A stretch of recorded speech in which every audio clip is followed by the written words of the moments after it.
2000 কোটি টাকা লেনদেন করায় আসল রহস্য বেরিয়ে আসলো গোলামের ফাতেমাকে। এবার তাহলে ঋতুর বড় ভাইয়ের কাছে বিয়ে দিয়ে কার্মা গ্রুপের সকল ধন সম্পত্তি ঋতুর বড় ভাইয়ের হয়ে গেল। আর 6 নম্বর এপিসোড কখন কোথায় আপলোড করা হবে সব জানিয়ে দিব। আমরা দেখেছি তার নাম্বার এপিসোডে ঋতুর বড় ভাই গোলামের বউকে বিয়ের প্রস্তাব দেয়, আর 5 নম্বর পর্বে আমরা দেখতে পাই বিয়ের শাশুড়ি রিয়াকে বিয়ে দেওয়ার জন্য প্রস্তুত হয়ে যায়। অন্যদিকে মির্জাবাড়ি মালিকের জন্মদিন উপলক্ষে যে যার সামর্থ্য অনুযায়ী রিং কিনে নিয়ে আসে তাকে জন্মদিন উপলক্ষে গিফট করার জন্য, এবং সবাই এক এক করে তাদের পছন্দের রিংগুলো মির্জাবাড়ির মালিককে গিফট দিয়েছিল। তবে গোলামের সামর্থ্য অনুযায়ী সে একটা ফুটপাত থেকে 300 টাকা দামের আংটি কিনে নিয়ে আসে, কিন্তু এইটা থেকে ইচ্ছা বাড়ির সকল লোকেরা তাকে হাসাহাসি করে। তবে যখনই স্বর্ণকারকে দিয়ে আংটিগুলো চেক করা হয়েছিল তখন সকলের আংটিগুলোই নকল বলে গণ্য করা হয়, কিন্তু গোলামের আংটিটি একদম পিওর ডায়মন্ডের।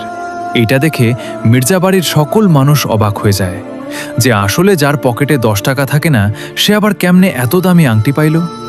এবং আংটির দাম যখন স্বর্ণকারের থেকে শোনা হয় তখন স্বর্ণকার বলে এই আংটিটির দাম কোটি কোটি টাকা, এটি দুবাইয়ের সবচেয়ে দামি আংটি।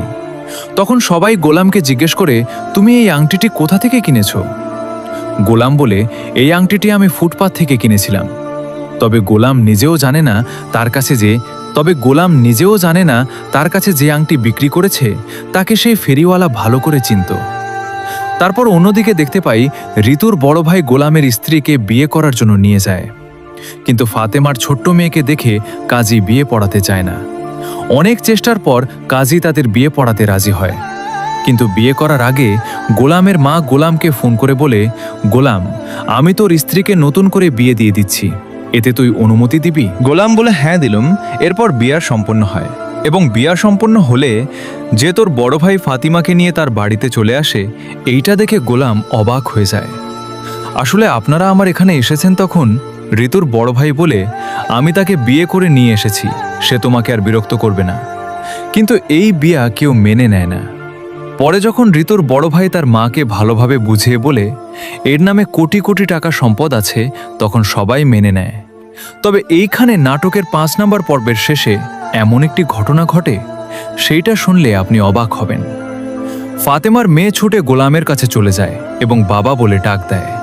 তো এখানে 5 নম্বর পর্বের সমাপ্তি ঘটে। তবে 6 নম্বর পরেও কবে আসবে এখন এই আপডেটটি আপনাদেরকে জানিয়ে দেই।